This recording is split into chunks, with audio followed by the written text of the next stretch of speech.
Good evening everyone, welcome back to our channel. Today we will discuss about Ledrer-Manas reaction.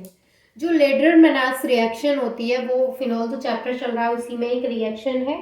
इस reaction में क्या होता है कि फिनॉल की रिएक्शन फॉर्मेल्डिहाइड के साथ में कराई जाती है in the presence of dilute acid, या तो वहाँ पे डाइल्यूट एसिड की प्रेजेंस में करा सकते हैं या फिर एल्कली की प्रेजेंस में ये रिएक्शन करा सकते हैं। तो यहाँ इस रिएक्शन में हमें मिक्सचर मिलता है, ऑर्थो आइसोमर मिलता है और पैरा आइसोमर मिलता है, लेकिन कौन सा ज़्यादा क्वांटिटी में मिलता है और कौन सा लेस क्वांटिटी में मिलता है, यानी कि कौन सा हमारा मेजर प्रोडक्ट होगा और कौन सा माइनर प्रोडक्ट होगा, वो हम देखते हैं रिएक्शन के थ्रू। तो सबसे पहले हम बना लेंगे यहाँ पे फिनॉल।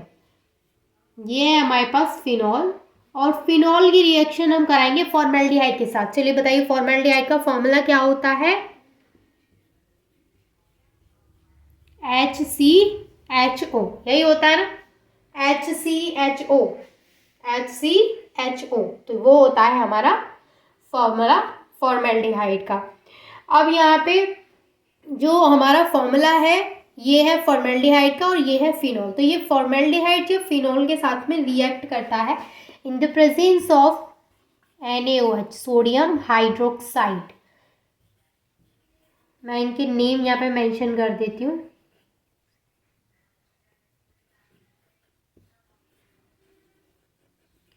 ठीक है, तो यहाँ पे हमें मिक्सचर मिलेगा। मिक्सचर किस किस का मिलेगा? एक तो यहाँ पे हमें मिलेगा ऑर्थो हाइड्रोक्सी बेंजाइल अल्कोहल और दूसरा मिलेगा यहाँ पे हमें पैरा हाइड्रोक्सी बेंजाइल अल्कोहल।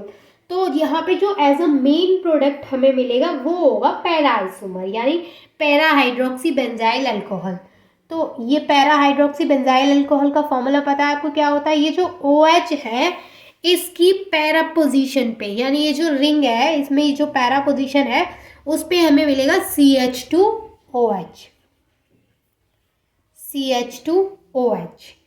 यहाँ पे जब ये रिएक्ट करेगा तो एक तो प्रोडक्ट हमें ये मिलेगा, ये हो गया हमारा पैरा हाइड्रोक्सी, उसके बाद क्या आएगा? बेंजाइल अल्कोहल, यही है पैरा हाइड्रोक्सी बेंजाइल अल्कोहल। दूसरा जो हमें मिलेगा वो मैंने आपको क्या बताया, वो होगा ऑर्थो पोजीशन वाला। ये है इसकी ऑर्थो पोजीशन, यहाँ पे ये हमें ऑर्थो पोजीशन पे मिलेगा। तो ये होगा हमारा ऑर्थो हाइड्रोक्सी बेंजाइल अल्कोहल। लेकिन ये जो मिलता है हमें पैरा वाला ये होता है हमारा मेन प्रोडक्ट और ये हमें मिलता है लेस क्वांटिटी में, मतलब स्मॉल क्वांटिटी में मिलता है ये। और हमेशा ऐसा ही होता है, कितने भी एग्जांपल्स होंगे इसके, हमेशा जो पैरा वाला प्रोडक्ट होगा वो एज अ मेन प्रोडक्ट मिलेगा, यानी कि मेजर प्रोडक्ट होगा, और जो ऑर्थो वाला है वो हमारा यहाँ पे माइनर होगा। तो यहाँ पे अगर हम ये भी आ सकता है कि कौन सा मेजर प्रोडक्ट है। अब मान के चलिए कि MCQ में इस तरीके से पूछा गया कि when phenol reacts with formaldehyde in the presence of NaOH, फिर आपको वहाँ पे 4 ऑप्शन दिए हैं जिनमें कि एक ऑप्शन ये है और एक ऑप्शन ये है। तो आप उस टाइम, अब आपको पता है कि ये आपस में रिएक्ट करते हैं तो ये मिक्सचर देते हैं, लेकिन अगर ऑप्शन इस तरीके का बना दिया कि एक ऑप्शन ये है एक ऑप्शन ये है और बाकी के 2 अदर ऑप्शंस हैं, तो फिर आप उस केस में पैरा वाले को वहाँ पे टिक करेंगे। क्यों? क्योंकि जो पैरा वाला होता है वो मेजर प्रोडक्ट होता है एज कम्पेयर टू ऑर्थो। जो ऑर्थो आइसोमर हमें यहाँ पे मिलता है वो होता है हमारा माइनर, तो उसको हम बाद में सिलेक्ट करेंगे अगर MCQ में आता है। अदरवाइज हमें अगर लिखने को दिया जाता है तो हम दोनों बताएंगे कि एज अ मेन प्रोडक्ट हमें यहाँ पे पैरा हाइड्रोक्सी बेंजाइल अल्कोहल मिलेगा और माइनर प्रोडक्ट की फॉर्म में हमें यहाँ पे ऑर्थो हाइड्रोक्सी बेंजाइल अल्कोहल मिलेगा। तो ये थी हमारी फिनॉल की रिएक्शन फॉर्मेल्डिहाइड के साथ, जिसको हम लेड्रर-मनास रिएक्शन भी बोलते हैं।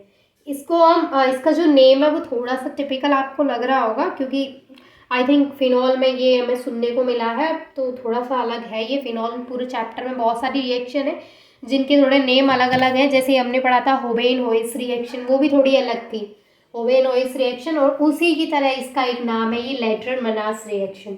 लेकिन ये फर्स्ट टाइम पढ़ा है तो थोड़ा अजीब लगेगा, सेकंड थर्ड फोर्थ टाइम पढ़ेंगे तो ये नॉर्मल लगेगा, बाकी की अदर जो रिएक्शंस के नेम लगते हैं वैसे। तो आई होप कि आपको लेड्रेड-मनास रिएक्शन समझ में आ गई होगी।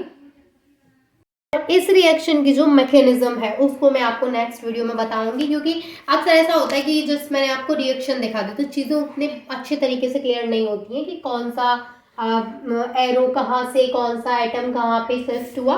तो ये हम किस में पढ़ते हैं, जब मैकेनिज्म पढ़ते हैं तो हम एरोज के थ्रू वहाँ पे शो करते हैं कि कौन सा वहाँ पे एटम है, जैसे हाइड्रोजन कहाँ जा रहा है, ऑक्सीजन कहाँ जा रहा है, तो वो हम वहाँ पे एरोज के थ्रू पढ़ते हैं तो ज़्यादा अच्छे से क्लियर होता है। तो मैकेनिज्म अगर आप इसकी मैकेनिज्म कर सकते हैं तो प्लीज़ ट्राई करिएगा, और अदरवाइज मैं तो बताऊंगी ही नेक्स्ट वीडियो में। तो I hope this is clear to all of you. If you have any doubt then you can ask me. I am here to solve your all doubts and thank you so much for watching this video.